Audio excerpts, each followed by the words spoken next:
Laju, makin laju ni.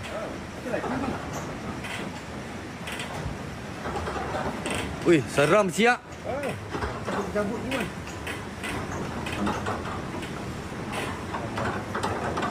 Tak. Macam ada benda, satu benda hitam kat sini. Masa dia pusing tadi. Macam ada satu benda hitam tadi.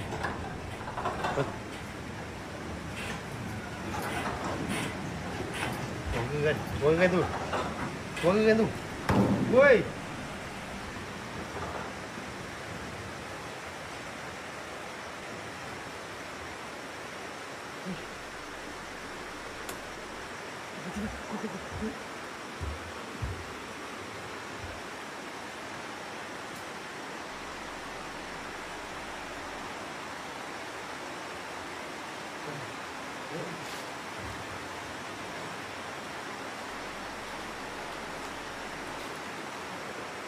Kau tengok belah sana, aku tengok belah sini.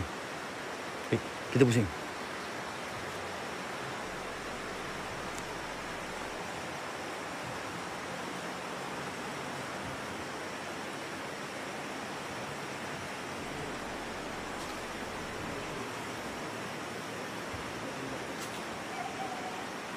Dengar lagi suara? Assalamualaikum. Hey?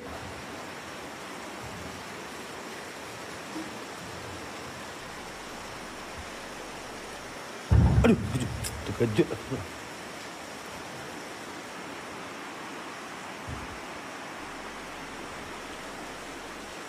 Wait, duduk bawah, wait. Aku takut berpusing benda ni. Tadi kau tengok pun dia berpusing dah laju.